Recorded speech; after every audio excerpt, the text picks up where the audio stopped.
I'm Sarah Billings, Head of Payments at PNC. PNC is proud to sponsor the Women in Payments Unicorn Challenge for the second year in a row. The Great Reimagining is the theme for this year's symposium, and this perfectly reflects what the Unicorn Challenge is all about: finding and supporting the amazing women entrepreneurs who are leveraging technology and fundamentally reimagining our payments industry. As we transition to a new normal after 2 years and counting of a global pandemic, the requirement, really the business imperative, for productivity, innovation, and digitization has never been higher. I've had a sneak peek at some of the applicants, and I can't wait to share them with you at the symposium. I know you'll come away feeling inspired by the way they are reimagining our industry and our financial lives. I look forward to seeing you in DC. So when I think about what inspired me to become a fintech entrepreneur, I think we want to go back to, what inspired me to be an entrepreneur. And I'm an example of an accidental entrepreneur. And I was working as an engineer way back in 1999. And I started working from a merchant's perspective, processing credit cards. And as you start to unbundle the payments system and start to understand even a little bit about it, it becomes really, really fascinating and also really irritating. You can see lots and lots of problems to be solved. So from that perspective, my inspiration, if you will, was rage, anger at how things worked, and completely ignorant and uninformed belief in self that could offer something to improve the state of the art. So that was what originally inspired me in my first company. That was a really long journey. And then what you realize once you're in financial services and once you're in payments is it really, really is an extremely interesting industry and subset of an industry. So when I sold my first company and then had a year off and thought about what I really wanted to do next, the pull of payments was inexorable. And so the second time, I'm facing it more as an industry participant who is enamored with the industry. There's still lots and lots of problems to solve, but lots of opportunities as well. And about 4 or 5 years ago, my husband had his credit card used fraudulently online.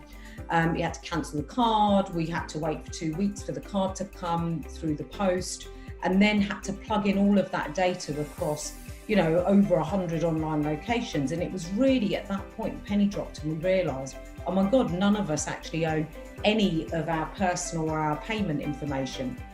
And we realized this is something that needs to be addressed, and it's a real problem.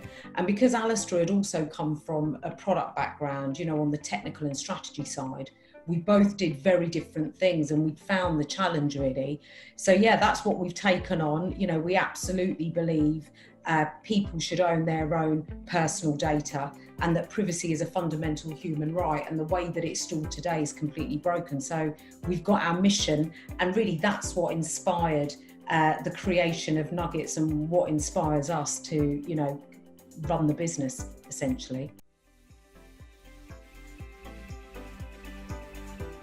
So the biggest obstacles that I've faced and how I've overcome them, I think the number one is around funding. The biggest obstacle that I ever faced, certainly as a first-time entrepreneur, was financing. Female founders, I think, receive only just over 2% of VC capital. And obviously that's a huge issue, right? Because we all need capital to realise our products, commercialise these, and then take those to market. And I think really there is just don't underestimate the amount of effort that it takes and not taking no for an answer. I think when you know that there's still a way to go around the balance of female funding versus male funding, is understanding that then it becomes a numbers game. You need to eventually meet the VCs or the investors that will back you and your business. So I think one of the ways that I've overcome that is by speaking more, becoming more visible. Also, I think don't underestimate the power of a really great supportive network. I think that's one of the things I had no idea, you know, going into this journey 4 or 5 years ago, how powerful that network can be. And that's not just with, you know, making yourself more visible, but really, you know, someone that you can pick up the phone to and talk about these things, and also has got your back, and that can lift you on those days that you really need it.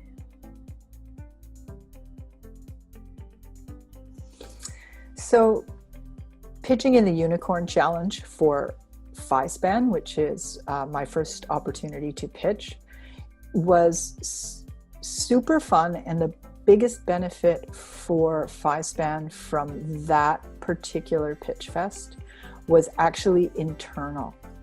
By coming home as a very young company with a trophy that we proudly displayed in our entranceway, it made a big difference to the 5 folks that are, you know, in this little high-risk startup, and also people coming into the office.